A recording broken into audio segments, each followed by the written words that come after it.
शांति। आज 19 फरवरी 2025 के बाबा के साकार महावाक्य।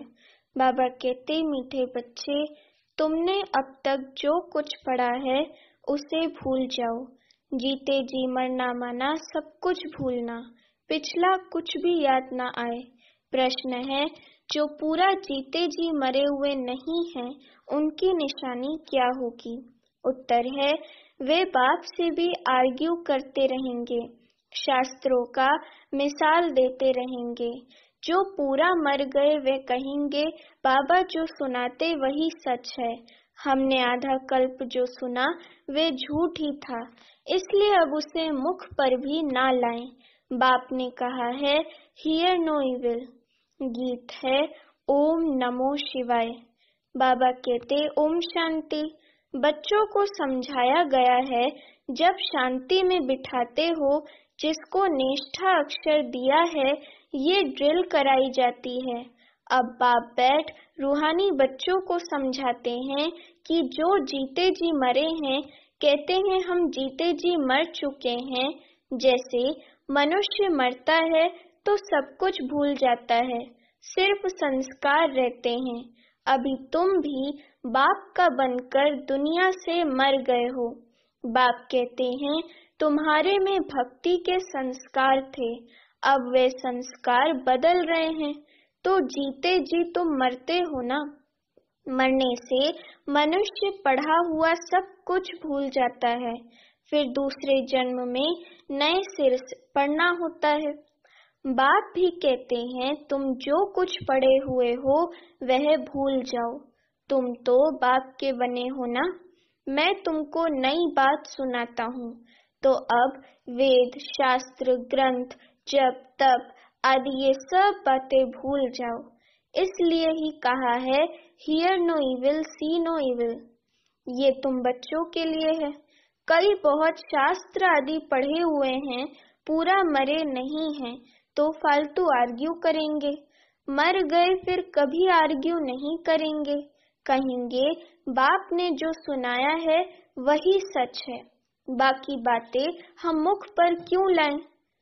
बाप कहते हैं, ये मुख में लाओ ही नहीं। Hear no evil. बाप ने डायरेक्शन दिया ना, कुछ भी सुनो नहीं। बोलो, अभी हम ज्ञान सागर के बच्चे बने हैं, तो भक्ति को क्यों याद करें? हम एक भगवान को ही याद करते हैं। बाप ने कहा है कि भक्ति मार्ग को भूल जाओ। मैं तुमको सहज बात सुनाता हूँ कि मुझ बीज को याद करो तो झाड़ सारा बुद्धि में आ ही जाएगा। तुम्हारी मुख्य है गीता, गीता में ही भगवान की समझानी है। अब ये हैं नई बातें।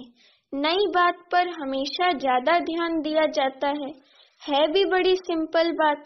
सबसे बड़ी बात है याद करने की। घड़ी घड़ी कहना पड़ता है, मन मना भव। बाप को याद करो, यही बहुत गुह्य बातें हैं, इसमें ही विघ्न पड़ते हैं। बहुत बच्चे हैं जो सारे दिन में 2 मिनट भी याद नहीं करते। बाप का बनते भी अच्छा कर्म नहीं करते, तो याद भी नहीं करते, विकर्म करते रहते हैं। बुद्धि में बैठता ही नहीं है, तो कहेंगे ये बाप की आज्ञा का निरादर है, पढ़ नहीं सकेंगे, वे ताकत नहीं मिलती।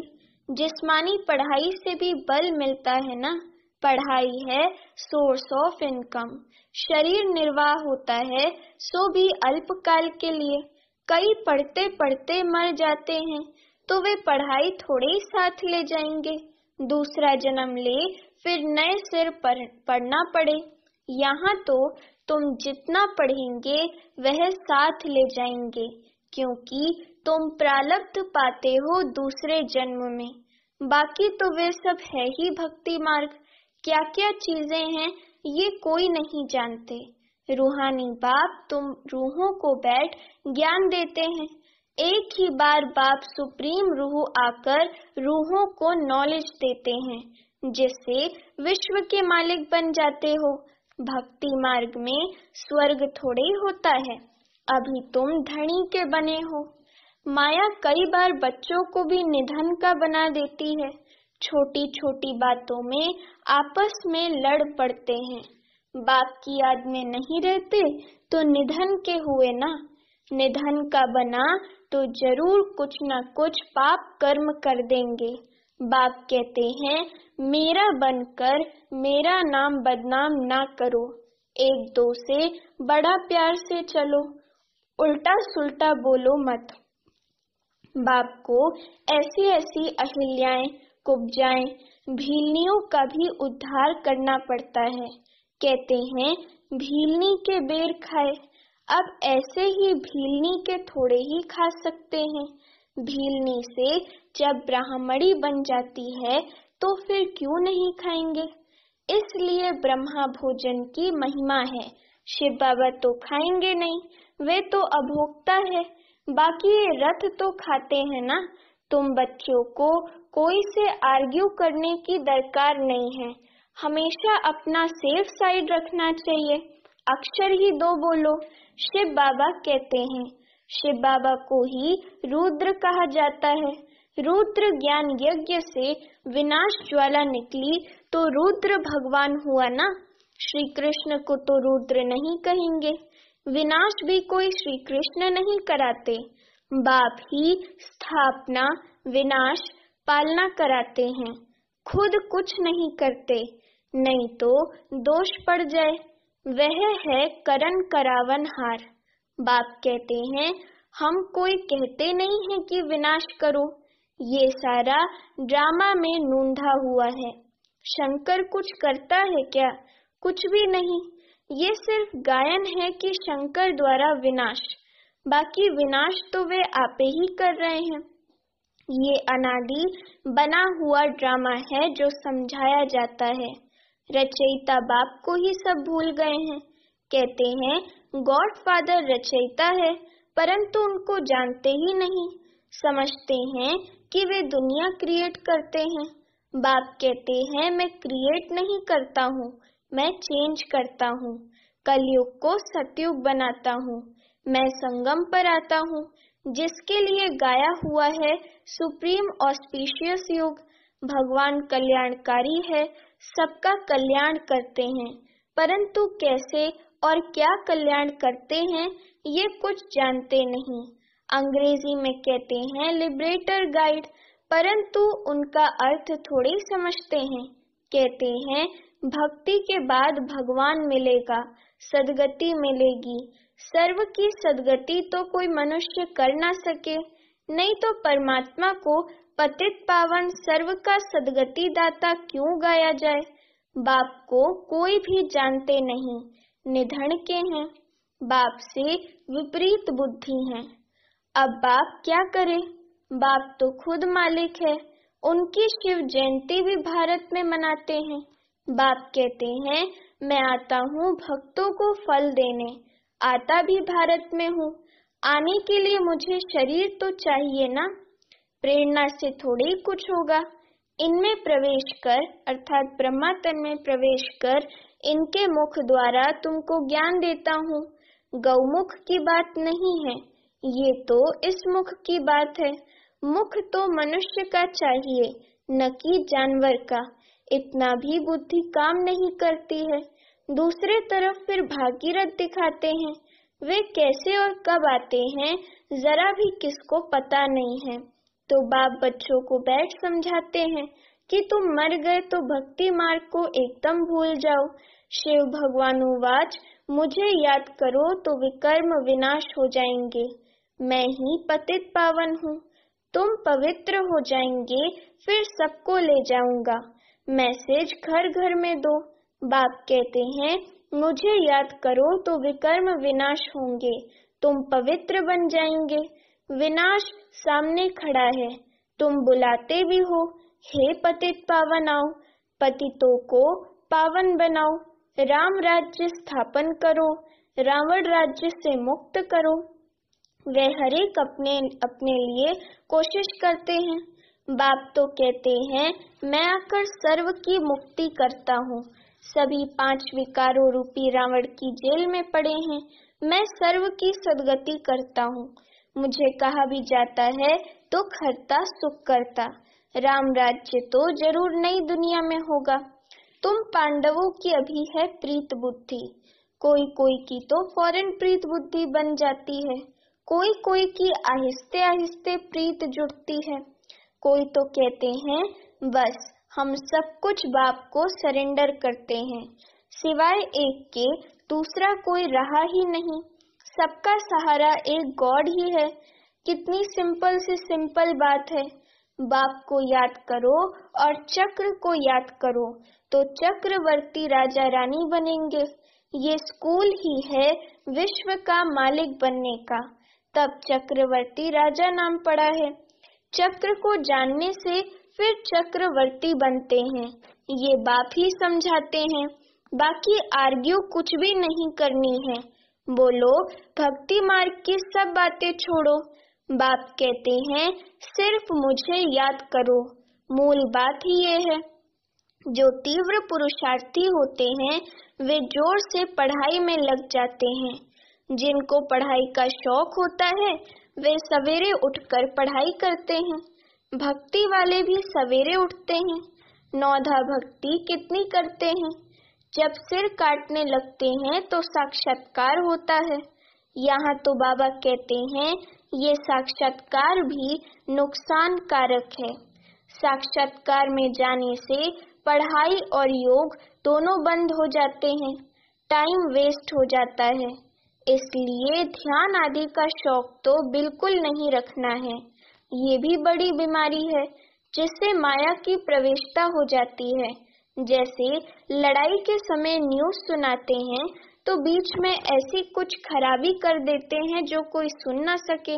माया भी बहुतों को विघ्न डालती है, बाप को याद करने नहीं देती है। समझा जाता है इनकी तकदीर में विघ्न है। देखा जाता है कि माया की प्रवेशता तो नहीं है। बेकायदे तो कुछ नहीं बोलते हैं तो फिर झट बाबा नीचे उतार देंगे। बहुत मनुष्य कहते हैं हमको सिर्फ साक्षात्कार हो तो इतना सब धन माल आदि आपको ही दे देंगे। बाबा कहते हैं ये तुम अपने पास ही रखो, भगवान को तुम्हारे पैसे की क्या दरकार रखी है। बाप तो जानते हैं इस पुरानी दुनिया में जो कुछ है सब भस्म हो जाएगा। बाबा क्या करेंगे। बाबा पास तो फुरी फुरी बूंद बूंद तालाब हो जाता है। बाप के डायरेक्शन पर चलो, हॉस्पिटल कम यूनिवर्सिटी खोलो जहाँ कोई भी आकर विश्व का मालिक बन सके। 3 पैर पृथ्वी में बैठ तुमको मनुष्य को नर से नारायण बनाना है, परंतु 3 पैर पृथ्वी के भी नहीं मिलते हैं। बाप कहते हैं मैं तुमको सभी वेदों शास्त्रों का सार बताता हूँ। ये शास्त्र हैं सब भक्ति मार्ग के। बाबा कोई निंदा नहीं करते हैं। ये तो खेल बना हुआ है। ये सिर्फ समझाने के लिए कहा जाता है तो फिर भी खेल ना। खेल की हम निंदा नहीं कर सकते हैं। हम कहते हैं ज्ञान सूर्य ज्ञान चंद्रमा, तो फिर वे चंद्रमा आदि में जाकर ढूंढते हैं वहाँ कोई राजाई रखी है क्या। जापानी लोग सूर्य को मानते हैं। हम कहते हैं सूर्यवंशी, वे फिर सूर्य की बैठ पूजा करते हैं, सूर्य को पानी देते हैं। तो बाबा ने बच्चों को समझाया है कि कोई बात में जास्ती आर्ग्यू नहीं करनी है, बात ही एक सुनाओ। बाप कहते हैं माँ में कम याद करो तो पावन बनेंगे। अभी रावण राज्य में सभी पतित हैं, परंतु अपने को पतित कोई मानते थोड़े ही हैं। बच्चे तुम्हारी एक आंख में शांति धाम, एक आंख में सुख धाम, बाकी इस दुख धाम को भूल जाओ। तुम हो चैतन्य लाइट हाउस। अभी प्रदर्शनी में भी नाम रखा है भारत द लाइट हाउस, लेकिन वे कोई थोड़ी समझेंगे। तुम अभी लाइट हाउस हो ना। पोर्ट पर लाइट हाउस स्टीमर को रास्ता बताते हैं। तुम भी सबको रास्ता बताते हो मुक्ति और जीवन मुक्ति धाम का। जब कोई भी प्रदर्शनी में आते हैं तो बहुत प्रेम से बोलो गॉड फादर तो सबका एक है ना। गॉड फादर या परम पिता कहते हैं कि मुझे याद करो तो जरूर मुख द्वारा कहेंगे ना। ब्रह्मा द्वारा स्थापना। हम सब ब्राह्मण ब्राह्मणियां हैं, ब्रह्मा मुख वंशावली। तुम ब्राह्मणों की वे ब्राह्मण भी महिमा गाते हैं। ब्राह्मण देवताए नमः। ऊंच ते ऊंच है ही एक बाप। वे कहते हैं मैं तुमको ऊंच ते ऊंच राजयोग सिखाता हूँ, जिससे तुम सारे विश्व के मालिक बनते हो। वह राजाई तुमसे कोई छीन ना सके। भारत का विश्व पर राज्य था। भारत की कितनी महिमा है। अभी तुम जानते हो कि हम श्रीमत पर ये राज्य स्थापन कर रहे हैं। अच्छा, मीठे मीठे सिखिलते बच्चों प्रति माता पिता बाप दादा का याद प्यार और गुड मॉर्निंग। रूहानी बाप की रूहानी बच्चों को नमस्ते। अभी हम रूहानी बच्चों की रूहानी माता पिता बाप दादा को याद प्यार गुड मॉर्निंग और नमस्ते। धारणा के लिए मुख्य सार। पहली पॉइंट, तीव्र पुरुषार्थी बनने के लिए पढ़ाई का शौक रखना है। सवेरे सवेरे उठकर पढ़ाई पढ़नी है। साक्षात्कार की आश नहीं रखनी है, इसमें भी टाइम वेस्ट जाता है। दूसरी पॉइंट, शांति धाम और सुख धाम को याद करना है। इस दुख धाम को भूल जाना है। किसी से भी आर्ग्यू नहीं करनी है। प्रेम से मुक्ति और जीवन मुक्ति का रास्ता बताना है। वरदान है सदा सुखों के सागर में लवलीन रहने वाले अंतर्मुखी भव। वरदान का स्पष्टीकरण। कहा जाता है अंतर्मुखी सदा सुखी। जो बच्चे सदा अंतर्मुखी भव का वरदान प्राप्त कर लेते हैं, वे बाप समान सदा सुख के सागर में लवलीन रहते हैं। सुखदाता के बच्चे स्वयं भी सुखदाता बन जाते हैं। सर्वात्माओं को सुख का ही खजाना बांटते हैं। तो अब अंतर्मुखी बन ऐसी संपन्न मूर्ति बन जाओ जो आपके पास कोई भी किसी भी भावना से आए अपनी भावना संपन्न करके जाए। बाबा कहते जैसे बाप के खजाने में अप्राप्त कोई वस्तु नहीं, वैसे आप भी बाप समान भरपूर बनो।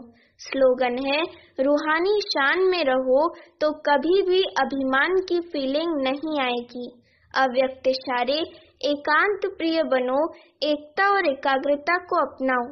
बाबा कहते अपने को सदैव अंडरग्राउंड अर्थात अंतर्मुखी बनाने की कोशिश करो। अंडरग्राउंड भी सारी कारोबार चलती है, वैसे अंतर्मुखी होकर भी कार्य कर सकते हैं। अंतर्मुखी होकर के कार्य करने से एक तो विघ्नों से बचाव, दूसरा समय का बचाव, तीसरा संकल्पों का बचाव व बचत हो जाएगी। एकांतवासी भी और साथ साथ रमणीकता भी इतनी ही हो। अच्छा, ओम शांति।